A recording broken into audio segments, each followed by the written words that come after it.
గ్రంథంలో ఇలాగ సంఘములో ఉన్నటువంటి వారు దేవునికి కృతజ్ఞత చెల్లించిన సందర్భాలు కొన్ని ఉన్నాయి. అవి ఇప్పుడు మనం ఆలోచన చేస్తాం. మనం దేవునికి కృతజ్ఞత చెల్లించడానికి మొదటి కారణం ఏంటంటే,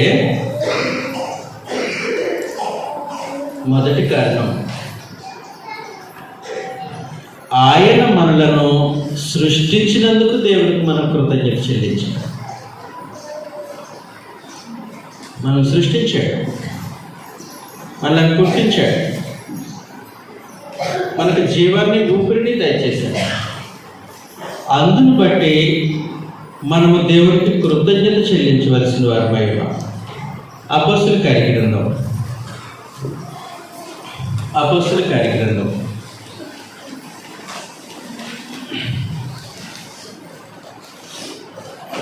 17వ అధ్యాయము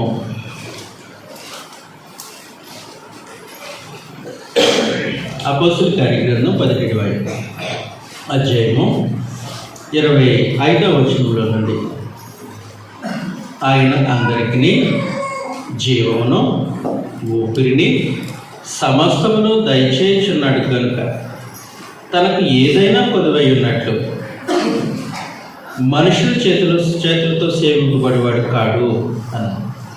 కాబట్టి మనకు జీవాన్ని ఊపిరిని దయచేశారు కాబట్టి దేవుడు, మనము దేవునికి కృతజ్ఞతాస్తుతులు చెల్లించాలి.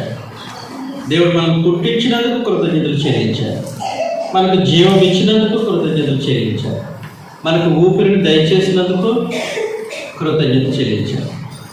భక్తి పరులైనటువంటి వారు ఈ సంగతిని జరిగిస్తారు. భక్తి కలిగిన వ్యక్తి అనగానే ఇందాక ఒక ఆయన కోసం మాట్లాడుకున్నాం. ఎవరండి? దావీదు గురించి మాట్లాడు. దావీదు కూడా తను భక్తుడై ఉండి దేవుని యందు విశ్వాసం ఉంచిన వ్యక్తిగా ఆయన జన్మించినందుకు కృతజ్ఞతలు చెల్లిస్తున్నాడు. చూద్దాం ఈ సంగతిని మనం. కీర్తన గ్రంథం 139వ అధ్యాయం. కీర్తన గ్రంథం 139వ అధ్యాయం.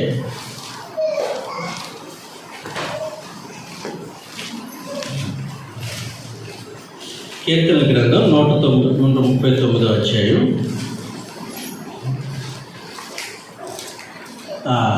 13వ వచనంలో నుండి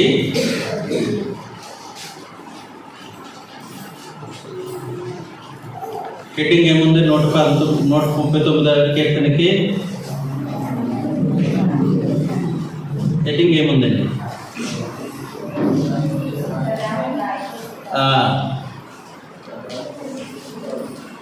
ప్రధాన గాయకుడు దావీదు యొక్క కీర్తన. ఆ కీర్తనలో ఏం చేస్తున్నాడు అంటే, నా అంతరేంద్రియములను నీవే కలుగు చేసేది, నా తల్లి గర్భమందు నన్ను నిర్మించిన వాడు నీవే, నీవు నన్ను కలుగు చేసిన విధము చూడగా నాకు భయమును ఆశ్చర్యమును నాకు పుట్టుచున్నది. అందును బట్టి నేను నీకు కృతజ్ఞతాస్తుతులు చెల్లించుచున్నాను. నువ్వు నన్ను కలుగు చేశావు, నన్ను పుట్టించావు, నాకు జీవాన్ని ఇచ్చావు, ఊపిరినిచ్చావు. అందును బట్టి నేను నీకు కృతజ్ఞతాస్తుతులు చెల్లించుచున్నాను. కాబట్టి మనం దేవునికి కృతజ్ఞతాస్తుతులు చెల్లించడానికి మొదటి కారణం ఏంటంటే, ఆయన మనల్ని పుట్టించినందుకు, ఆయన మనల్ని కలుగు చేసినందుకు, ఆయన మనకు జీవాన్ని ఊపిరిని అనుగ్రహించినందుకు. బాగానే ఉంది. చాలామంది ఏం చేస్తారనంటే, దేవుడు నన్ను పుట్టించాడని సంవత్సరానికి ఒకసారి కృతజ్ఞత చెల్లించి మిగిలిన రోజులు ఊరుకుంటారు. ఇది క్రైస్తవుల పద్ధత, లోకస్తుల పద్ధత?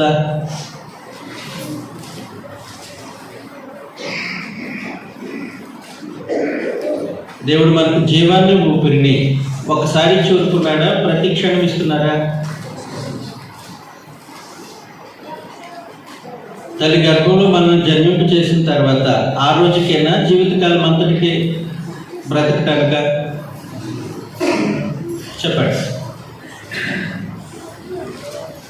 మరి అలాంటప్పుడు ఆయన మనల్ని పుట్టించినందుకు, మనకు ఊపిరిని అనుగ్రహించినందుకు, జీవమును అనుగ్రహించినందుకు ఎప్పుడు మనం కృతజ్ఞత చెల్లించాలి? ఎప్పుడు మనం కృతజ్ఞత చెల్లించాలి? ప్రతిరోజు దేవునికి మనం కృతజ్ఞత చెల్లించాలి. దావీదు భక్తి కలిగి విశ్వాసంతో ఆయన చేసినటువంటి పని. ప్రతిరోజు కృతజ్ఞతలు చెల్లించాడు. ప్రతిరోజు కృతజ్ఞత చెల్లించాడు. అంతేగాని ఆయన ఒక పుట్టినరోజు అని ఒక రోజు పెట్టుకొని ఆ రోజు మాత్రమే కృతజ్ఞత చెల్లించేసి మిగిలిన రోజులంతా కృతజ్ఞత చెల్లించడం మానేయలేదు. ఎవరో దాన్ని పుట్టినరోజు అనే ఒక దాన్ని ఏర్పాటు చేసుకొని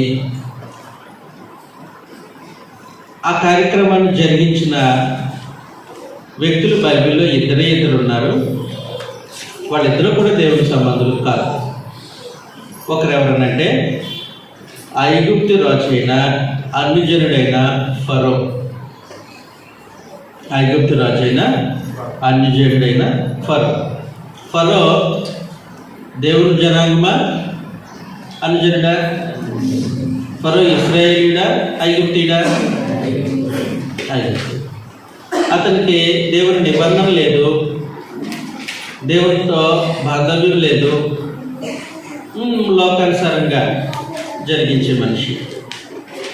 ప్రత్యేకించి ఆ ఫరోలో కల్చర్ ఎలాంటి కల్చర్ అంటే మోషే కాలంలో ఉన్న ఫరో యెహోవా ఎవడు అని అడిగాడు. అంటే దేవుని ఎరిగిన మనుషులు ఎవరు కాదు. అలాంటి దేవుని ఎరగని మనుషులు పుట్టినరోజున ఒక సంఘటన ఏర్పాటు చేసి ఆ సంఘటన, ఆ కార్యక్రమాన్ని జరిగించి చేశారు. మీలో ఎంతమందికి సంగతి తెలుసు? ఫరో పుట్టినరోజు వేడుకలను దాన్ని ఏర్పాటు చేసుకొని ఆ రోజు చెరసాల్లో ఉన్న పానదాయకుడిని, అలాగే ఆయన కొరకు రొట్టెలు సిద్ధం చేసిన వాడిని తీసుకొని బయటకు వచ్చి రొట్టెలు సిద్ధం చేసుకున్న వాడిని చంపేసి తనకి ద్రాక్షరసం గిన్నె అందించేవాడికి మరలా పనిలో పెట్టుకున్న సంగతి ఆదికాండంలో ఉంటుంది. కాబట్టి పుట్టినరోజు జరుపుకున్నటువంటి ఆ వ్యక్తి దేవుని ప్రజలు కాదు, అన్యజనుడు. అన్యజనుడు తన ఆచారంలో ఏం చేస్తాడనంటే ఆ రోజు మాత్రమే జ్ఞాపకం చేసుకుంటాడు, నేను పుట్టాను, దేవుడిని సృష్టించాడు. మరి క్రైస్తవులు ఎప్పుడు, భక్తి కలిగిన వాళ్ళు ఎంతకాలం జ్ఞాపకం పెట్టుకోవాలి, ఎప్పుడెప్పుడు కృతజ్ఞతలు చెల్లించాలి అని అంటే దేవుడు మనలను సృష్టించినందుకు నిరంతరము కృతజ్ఞత చెల్లించాలి. గ్రంథంలో ఇంకొకడు, అతడు కూడా అన్యజనుడే. ఎలాంటి అన్యజనుడు అంటే అతని పేరు హేరోదు. హేరోదు మంచి క్యారెక్టర్ ఉన్న మనిషి కాదు, బహు దుర్మార్గమైనటువంటి వ్యక్తి. అతడు పుట్టినరోజు చేసుకున్నాడు.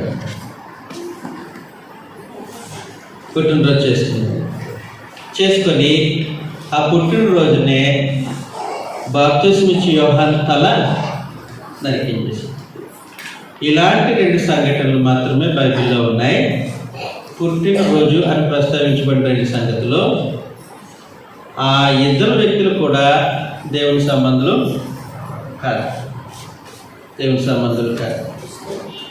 కాబట్టి పుట్టినరోజు ఒక కార్యక్రమాన్ని పెట్టుకొని ఆ రోజు మాత్రమే దేవుని కృతజ్ఞత చెల్లించి మిగిలిన రోజులన్నీ మానేయడం అనేది ఎవరు ఆచారం?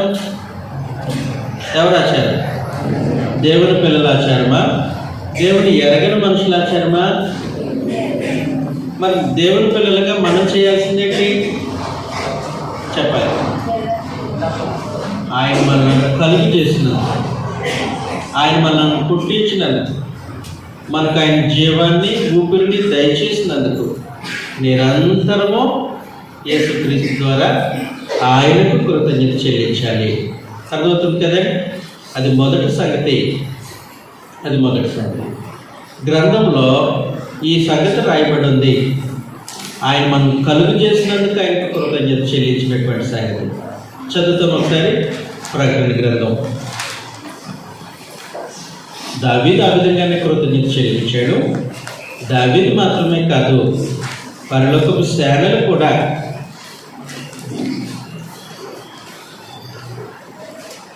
తొమ్మిదవ వచనం, ప్రకటన గ్రంథం 4వ అధ్యాయం 9వ వచనం.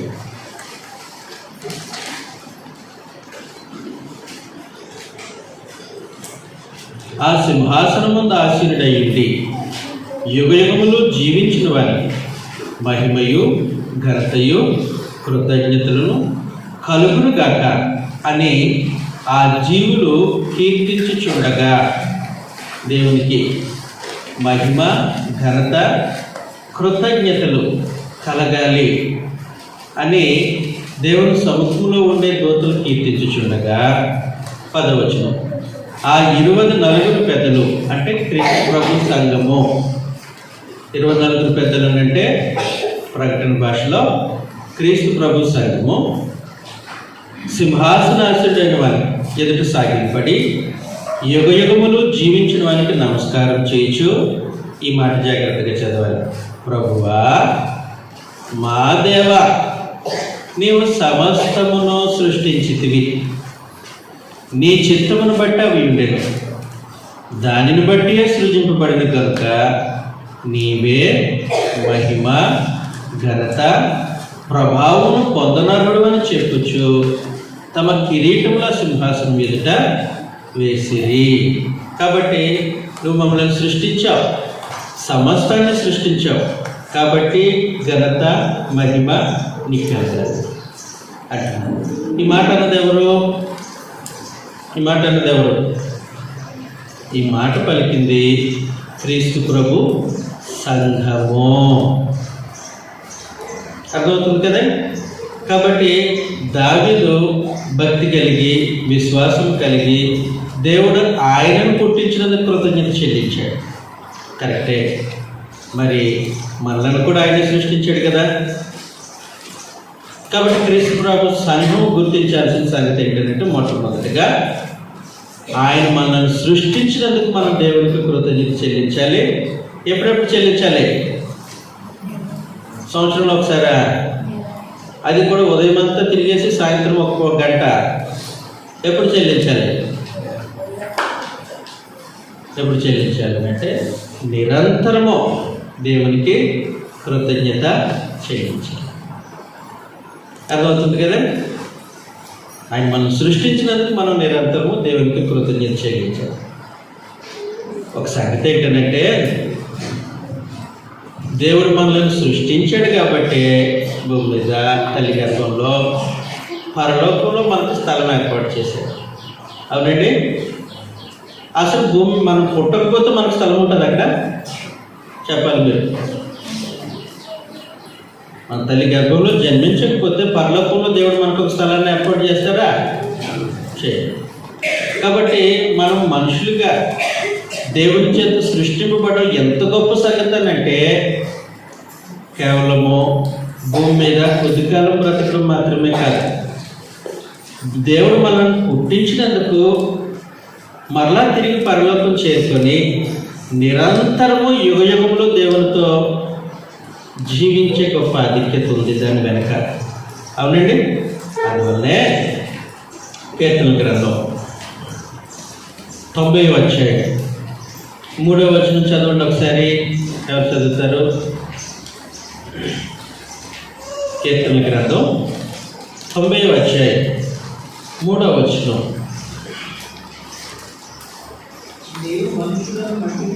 అదిగోండి, నీవు మనుషులను మంటికి మార్చుచున్నావు అని అంటే, నీవు మనుషులను మట్టి దేహంలోనే పంపుతున్నావు. నరులారా తిరిగి రండని నీవు సెలవిచ్చుచున్నావు. కాబట్టి దేవుడు ఏం చేస్తున్నారు? మనిషికి శరీరాన్ని అమర్చి భూమి మీద పుట్టిస్తున్నారు. మళ్ళీ వాళ్ళు ఏమంటున్నారు? తిరిగి రండి అంటున్నారు. కాబట్టి పుట్టిన వాళ్ళకి మాత్రమే ఎక్కడ స్థలం ఉంది? పర్లేదు. దేవుడు ఎవరినైతే మట్టి దేహంలోకి పంపించారో వారికి పరలోకంలో స్థలం. కాబట్టి పుట్టాము కాబట్టి మనకు ఒక స్థలం ఏర్పాటు చేయబడింది. అవునా కదా? అవునా కదా? మన తల్లి గర్భంలో పుట్టాము కాబట్టి దేవుడు మనకు స్థలాన్ని ఏర్పాటు చేశారు. ఎక్కడ? పరలోకంలో. నిరంతరం ఆయన జీవించే స్థలంలో మనం కూడా ఆయనతో పాటు ఉండాలని మనకు ఒక స్థలం ఏర్పాటు చేశారు. కాబట్టి మన పుట్టిక ఎంత ప్రాముఖ్యమో కదా.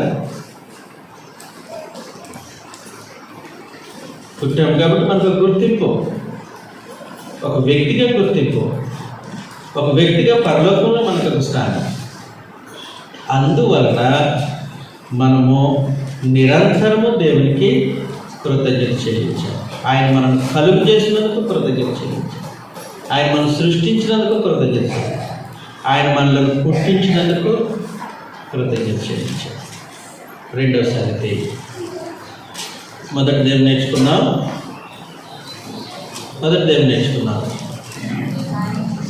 సృష్టించినందుకు ఒక ప్రాముఖ్యమైన సంగతి ఏంటంటే, మీరు ఈ మాట అనొచ్చు, ఏంటంటే మనుషులు లోకంలో ఉన్న వాళ్ళు ఎవరైనా అడగచ్చు, మరి మిగిలిన జీవరాశులు కూడా దేవుడే సృష్టించాడు కదా, అవి కూడా కొడుతున్నాయి కదా, మరి మనమే ఎందుకు కృతజ్ఞత చెల్లించాలి అని అంటే, మనల్ని పుట్టించిన దేవుడు మిగిలిన జీవరాశుల్లో కాకుండా మనల్ని ఒక ప్రత్యేకమైనటువంటి రీతిలో సృష్టించాడు. చదువుదామా? ఆదికాండం 1వ అధ్యాయం 26వ వచనంలో,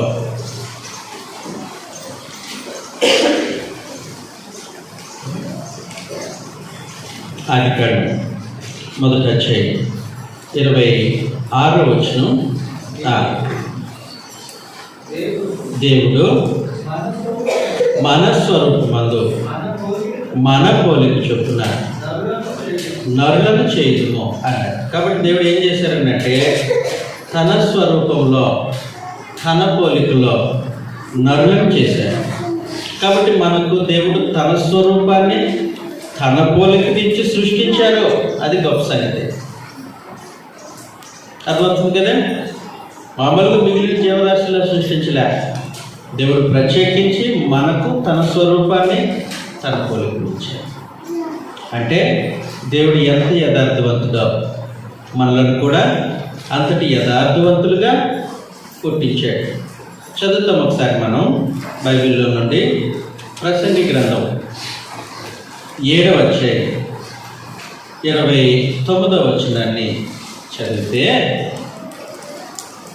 ప్రసంగి గ్రంథం 7వ అధ్యాయం 29వ వచనం ఏముంది? ఇది ఒకటి మాత్రం నేను కనుగొంటిని, ఏమనగా దేవుడు నరులను యథార్థవంతులుగా పుట్టించాను అని. అంటే దేవుడు మనల్ని పుట్టించాడు, కరెక్టే. ఎలా పుట్టించాడు? యథార్థవంతులుగా పుట్టించాడు. యథార్థత అనేది దేవుని యొక్క స్వభావం. మన ఇంట్లో పసిబిడ్డలు పుట్టారనుకోండి, పరమదేవుడు కనికరించి దంపతులు దీవించి పసిబిడ్డనిచ్చారనుకోండి, వెంటనే ఆ కుటుంబంలో ఉన్న పెద్దలు ఏమంటారనంటే, అమ్మ పోలికి వచ్చిందా, నాయన పోలికి వచ్చిందా చూస్తారు కదా. సేమ్ మీ అమ్మలాగా ఉన్నారా నువ్వు అంటారు. ఆడపిల్ల అయితే సేమ్ మీ నాన్నలాగా ఉన్నారా నువ్వు, నాన్నలాగా ఉన్నారు అంటారు. పోలిక చూస్తారు. వాస్తవానికి దేవుడు తన పోలిక ఇచ్చి సృష్టించాడు, తన స్వరూపం ఇచ్చి సృష్టించాడు. అందువల్ల మనము దేవునికి నిరంతరము కృతజ్ఞమై ఉండాలి. దేవుని పోలికలు ఏముంటుంది అంటే యథార్థత ఉంటుంది. దేవుని పోలికలో నీతి ఉంటుంది. దేవుని పోలికలో పరిశుద్ధత ఉంటుంది. కాబట్టి అలాంటి దేవుని పోలికను మనకి ఇచ్చి ఆయన మనలను సృష్టించాడు. అందుకొరకు దేవునికి మనం కృతజ్ఞత చెల్లించాలి. అంతేకాదు, దేవుడు తన స్వరూపాన్ని పోలికను కూడా మనకి ఇచ్చాడు. నేను మిమ్మల్ని ఒక ప్రశ్న అడుగుతాను. ఇప్పుడు దేవుని వయసు ఎంత?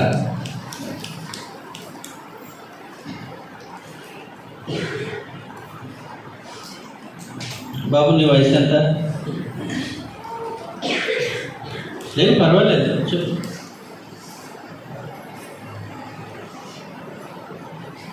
మనందరికీ మన వయసు ఏంటో కొద్దిగా ఒక ఇంచుమించుగా తెలుస్తుంది. సరే, దేవుని వయసు ఎంత?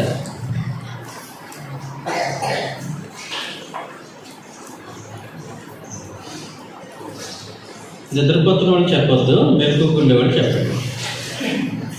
దేవుని వయసు ఎంత?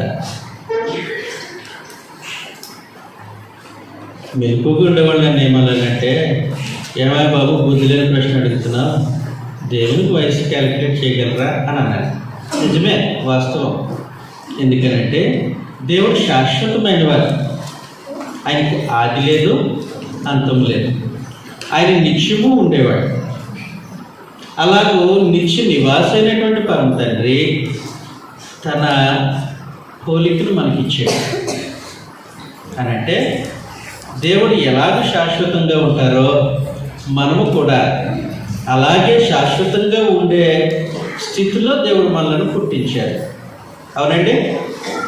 అవునా కదా? కాబట్టి దేవుడికి మనం కృతజ్ఞత చెల్లించాలి.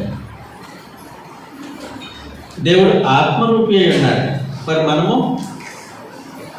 మనమేమై ఉన్నాం? మనము కూడా ఆత్మలుగానే దేవుడు మనల్ని సృష్టించాడు. ఆ ఆత్మని ఈ దేహంలో ఉంచాడు.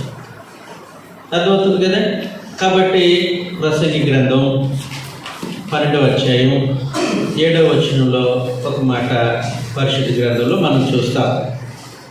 ప్రసంగి గ్రంథం 12వ అధ్యాయం 7వ వచనం, మొన్నైనది వెనుకటి వలె మరలా భూమికి చేరును, ఆత్మ తాను దయచేసిన దేవుని యొద్దకు మరల చేరును అని. కాబట్టి దేవుడు మనలను ఆత్మరూపులుగా సృష్టించాడు. ఎప్పుడైతే దేవుడు మనల్ని ఆత్మగా సృష్టించారో ఎల్లకాలము పరలోకంలో ఆయనతో పాటు ఉండటానికి సృష్టింపబడ్డాం. కాబట్టి మనం దేవునికి కృతజ్ఞత చెల్లించాలి. అర్థమవుతుంది కదా? ఈ సంగతి లోకం గుర్తించిందా? లోకం తెలుసా? లోకం నమ్మారా? లేదు. కానీ పరమదేవుడు తన గ్రంథంలో ఈ సంగతులు తెలియచేశారు. వాటిని మనం నమ్మాం, విశ్వసించాం. అందువల్ల మనం దేవునికి కృతజ్ఞతాస్తుతులు చెల్లించాలి. అర్థమవుతుంది కదా? గొప్ప సంగతి ఏంటంటే మీ సొంతమైన దాన్ని, మీకు మాత్రమే ఉన్న దాన్ని మీరు అంటే తల్లిదండ్రులు వారికి సొంతమైనటువంటి దాన్ని ఎవరికి ఇస్తారు? అమ్మా చెప్పాలి. ఎవరు కరెక్ట్గా చెప్పారు? ఇప్పుడు పిల్లలకి ఇస్తారు. పిల్లలకు మాత్రమే ఎందుకు ఇస్తారు? ఎందుకు ఇస్తారు? ఎందుకు ఇస్తారు? పిల్లలకు మాత్రమే ఎందుకు ఇస్తారని అంటే అన్నిటికంటే ఎక్కువగా పిల్లలను ప్రేమిస్తారు తల్లిదండ్రులు కదా. పిల్లల పట్ల వాళ్ళకు ఉన్నటువంటి ప్రేమ. నెలంతా ఉద్యోగం చేస్తాడు తండ్రి, జీతం కొంత భాగం దేవునికి తీసిన జీతం మీద హక్కు ఎవరికి ఉంటుంది? ఎవరి కొరకు ఖర్చు పెడతాడు? తన సొంతమైన జీతాన్ని ఎవరి కొరకు? తన ప్రేమించిన కుటుంబం కోసం కదా, పిల్లల కోసం కదా. మన సొంతమైనది ఎవరితో పంచుకుంటామనంటే మనం ఎవరిని ఎక్కువగా ప్రేమిస్తామో వాళ్ళతో. దేవుడు తన సొంతమైన స్వభావం, దేవుడు తన సొంతమైన పోలిక మనుషులమైనటువంటి మనతో పంచుకున్నాడనంటే ఆయన సృష్టించిన, ఆయన పుట్టించినటువంటి మనల్ని దేవుడు ఎంతగా ప్రేమించుంటాడు? ఎంతగా ప్రేమించుంటాడు?